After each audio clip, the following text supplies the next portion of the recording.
प्रत्याशी आजमाएंगे किस्मत, राजनीति के रण में नए सूरमाओं को भी मिला मौका।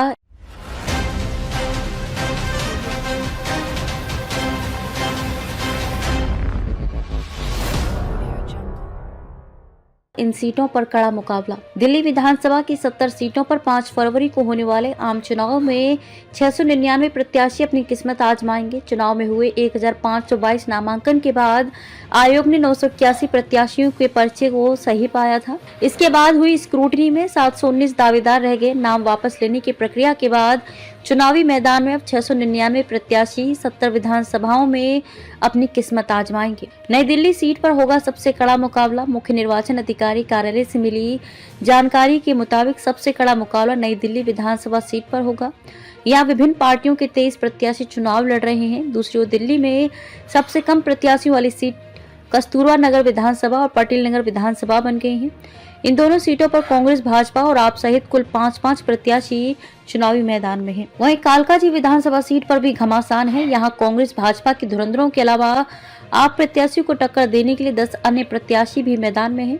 इसी तरह से जंगपुरा विधानसभा सीट पर 9 प्रत्याशी चुनावी मैदान में हैं। इन सीटों पर भी कड़ा होगा मुकाबला। दूसरी तरफ ग्रेटर कैलाश, श्रीनगर और तिलक नगर विधानसभा में 6-6 प्रत्याशी चुनावी दंगल में हैं, जबकि चांदनी चौक, त्रिलोकपुरी, कृष्णा नगर, दिल्ली कैंट, राजेंद्र नगर, नरेला, बवाना, शकूर बस्ती, मालवीय नगर, देवली और पालम में 7-7 उम्मीदवार मैदान में हैं। पार्टियों ने राजनीति के रण में उतारे नए सूरमा। दक्षिणी दिल्ली लोकसभा क्षेत्र के अंतर्गत आने वाली 10 विधानसभा सीटों पर भाजपा, आप और कांग्रेस ने 12 नए सूरमाओं को चुनावी मैदान में उतारा है।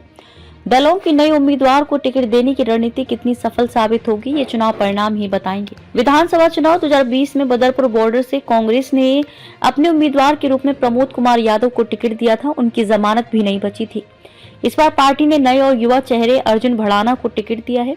अर्जुन भड़ाना पूर्व सांसद अवतार सिंह भड़ाना के पुत्र हैं और पहली बार चुनाव लड़ रहे हैं। ओखला विधानसभा क्षेत्र से इस बार भाजपा और कांग्रेस ने विधानसभा 2020 के अपने उम्मीदवारों को मैदान में नहीं उतारा है। कांग्रेस ने 2020 में प्रवेश हाशमी को टिकट दिया था और भाजपा ने ब्रह्म सिंह को उतारा था। कांग्रेस ने अरीबा खान और भाजपा ने मनीष चौधरी को दिया मौका। दोनों उम्मीदवारों की जमानत भी नहीं बच पाई थी, इसलिए इस बार कांग्रेस ने अपने नए उम्मीदवार के रूप में अरीबा खान और भाजपा ने मनीष चौधरी को मौका दिया है। दोनों अपनी अपनी पार्टी से निगम पार्षद हैं। वे अपने वार्ड में लगातार मतदाताओं से किसी न किसी काम से जुड़े रहते हैं।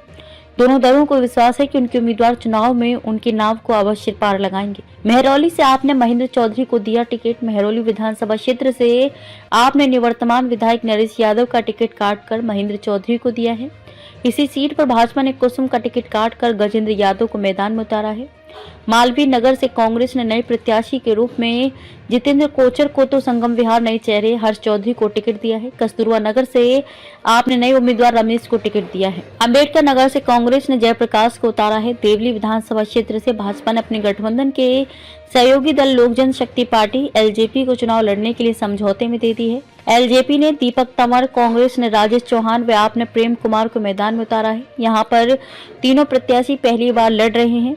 अब देखना ये होगा कि नए सूरमा मैदान फतेह करने में कितने सफल होते हैं।